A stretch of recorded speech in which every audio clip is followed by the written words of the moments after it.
नमस्कार, मेरा नाम है डॉक्टर पुरु धवन और आज की इस वीडियो में हम बात करेंगे कि पैरालिसिस पेशेंट कैसे अपनी ब्लड के अंदर ऑक्सीजन सैचुरेशन को बढ़ाकर अपने ब्रेन की हीलिंग प्रोसेस को फास्ट कर सकता है।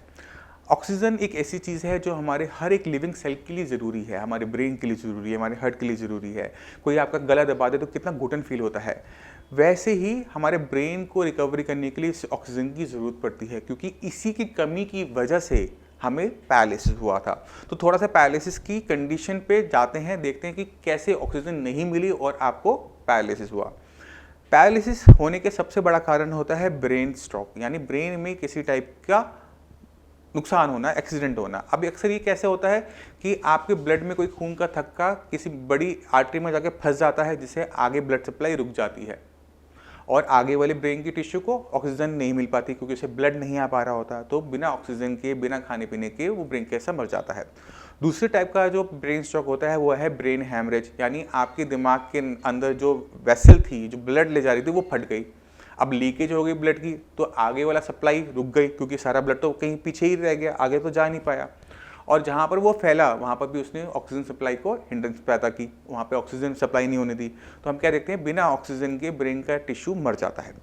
अब ये ब्रेन का जो टिश्यू पहले हेल्दी होकर काम करता था, यानी आपके हाथ पैर को चलाने का काम जो करता था, अब वो नहीं कर पा रहा। तो रिजल्ट क्या होता है कि हमारे हाथ पैर काम करना बंद कर देते हैं जब हमें कभी पैरालिसिस का स्ट्रोक पड़ता है। अब हमें पता लग गया कि ब्रेन के अंदर ऑक्सीजन की रिक्वायरमेंट बहुत ज़्यादा ज़रूरी है। अब हम इसमें कैसे बढ़ा सकते हैं? तो हमारे ब्लड के अंदर ऑक्सीजन की सैचुरेशन होती है। अगर हमें कोविड में अभी सबको हुआ था तो सब लगा रहे थे ना ऑक्सीमीटर, तो अक्सर हमारी जो ऑक्सीमीटर में रीडिंग देखोगे तो वो कितनी होती है, 97, 96, 98, बट कभी भी वो 99 भी पहुंच जाती है जब हम गहरी सांसें लेते हैं। तो यानी अगर 2% अगर हमारे ब्लड के अंदर ऑक्सीजन सैचुरेशन बढ़ेगी तो हमें 2% का एक्स्ट्रा फायदा ब्रेन के अंदर होगा। सोच के देखो, होगा, लग रहा है ना, होगा।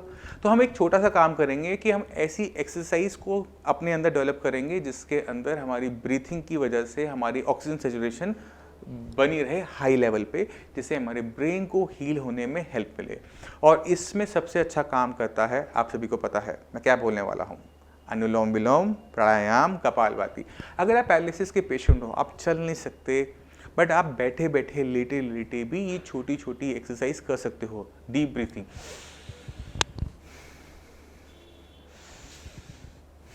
इसमें कुछ नहीं लग रहा, कहीं नहीं हिलना, कहीं नहीं ढुलना, आपने बस लंबी लंबी सांसें लेनी है। क्योंकि कभी कभी क्या होता है कि पेशेंट का अभी अभी पैरालिसिस का स्ट्रोक हुआ होता है, पेशेंट पूरी तरह से बेड रिडन होता है, चलने की कंडीशन में नहीं है, बोलने की कंडीशन में नहीं है, मगर अगर उसने ये वीडियो देख रखी है या वो देख रहा है तो इस छोटी सी चीज़ से वो अपनी ब्रेन के अंदर हीलिंग प्रोसेस को फास्ट कर सकता है। तो हम क्या करेंगे, अपनी ब्रीथिंग पे ध्यान देंगे। हम क्या करेंगे, हम अपने दिन के 5-5 मिनट दिन में कई बार निकालेंगे। सीधे सुबह उठे, बेड से उठने से पहले 5 मिनट सिर्फ डीप ब्रीथिंग, चाहे आप अनुलोम विलोम करो, प्राणायाम करो, कपालभाति करो, या फिर लेटे लेटे ही गहरी सांसें लो। 5 मिनट सुबह, खाना खाने से पहले, लंच खाने से पहले 5 मिनट निकालने हैं। आपने खाना आपके सामने लगा है, ठीक है 2 मिनट बाद खाऊंगा।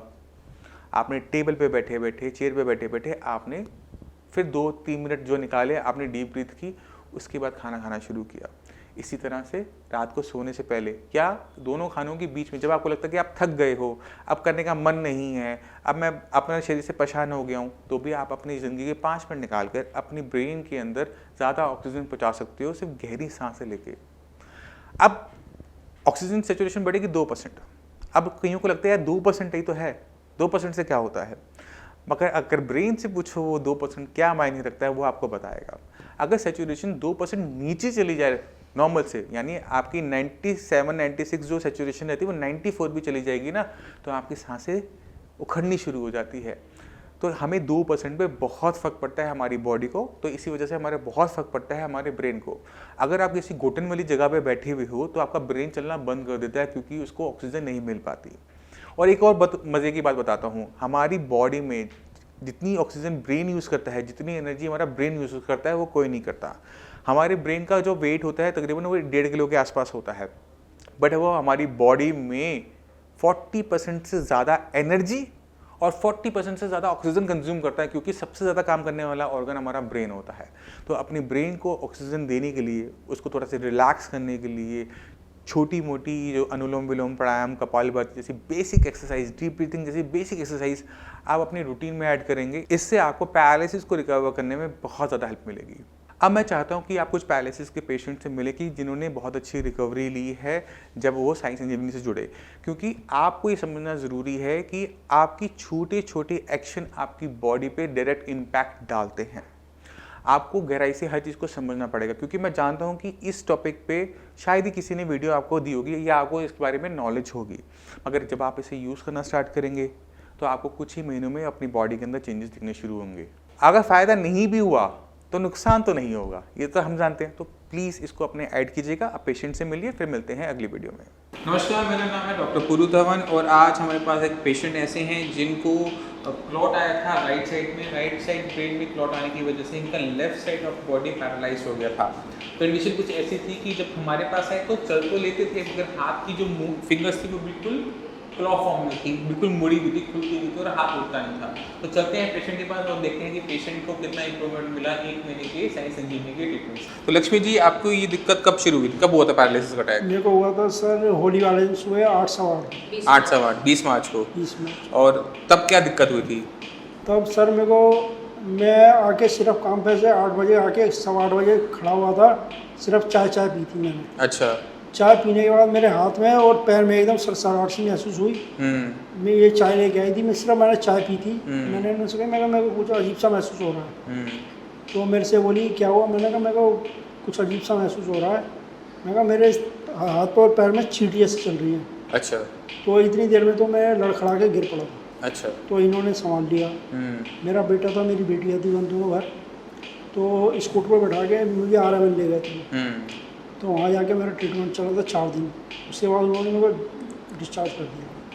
तो जब वहाँ से आए तो क्या कंडीशन थी?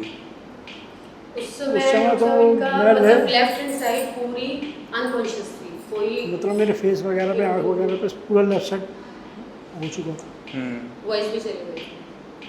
अच्छा, और जब साई संजीवनी में आए तो क्या कंडीशन थी? साई संजीवनी में जब आया तो मैं चल तो रहा था, मगर मेरा हाथ काम नहीं कर रहा था। हाथ की क्या कंडीशन थी, थोड़ा सा बताओ। हाथ की मेरी कंडीशन, हाथ मेरा पहले इतना उठता था और मुड़ा रहता था। कैसे मुड़ा रहता था? फिंगर मेरी ऐसे मुड़ी रहती थी। अच्छा, अब पूरा हाथ उठाओ। अब मेरा हाथ ऊपर उठता है और फिंगर मेरी सीधी हो गई। अब चीज़ों को पकड़ने में दिक्कत तो नहीं होती? नहीं। पकड़ो, पेन उठाओ उल्टे हाथ से। पहले कर पाते थे इसको? नहीं, पहले नहीं कर पाते थे। अब कितने टाइम में ये हुआ? 1 मंथ से 1 महीने के अंदर ही सारा सुधार हुआ। तो आपने खुद देखा कि पेशेंट के अंदर वो चेंजेस जो चाहिए होती हैं, जो उसकी इम्प्रूवमेंट रुक जाती है, वो शुरुआत करने के लिए हमें हाथ पैर की मसल्स पे काम नहीं करना पड़ता, हमेशा पेशेंट की ब्रेन पे काम करना पड़ता है, क्योंकि वहीं पर क्लॉट आया था, वहीं पर डैमेज हुआ। जब तक हम ब्रेन पे काम नहीं करते, पेशेंट के हाथ पैर में कभी भी पावर नहीं आती। जो रुकी हुई इंप्रूवमेंट थी, जो रुक गई थी, जो हाथ में मूवमेंट नहीं थी, उंगलियां मुड़ी हुई थी, वो सिर्फ 1 मंथ के ट्रीटमेंट में पेशेंट की कंडीशन कुछ ऑलमोस्ट नॉर्मलाइज हो गई है।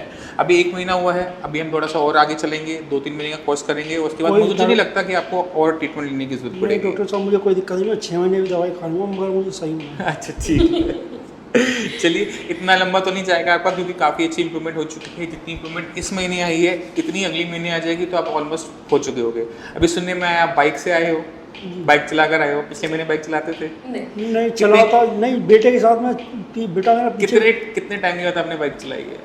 4 महीने। 4 महीने बाद, ठीक है। इनमें बहुत तेज़ी से बहुत अच्छी इंप्रूवमेंट आने का एक रीज़न ये भी है कि इनकी जो डैमेज हुआ था उसको भी बहुत ज़्यादा टाइम नहीं हुआ था। अगर ये पेशेंट 6 मंथ के बाद आता तो उसमें इंप्रूवमेंट धीरे धीरे होती, क्योंकि ये अपने उस टाइम के अंदर आए जब ब्रेन के अंदर डेवलपमेंट हो रही होती है। तो ज़रा सा भी हम उसको पुश करते हैं तो वो तेज़ी से इंप्रूवमेंट दिखा देता है। Now you can share your reports with us via WhatsApp and get free consultation with our experts.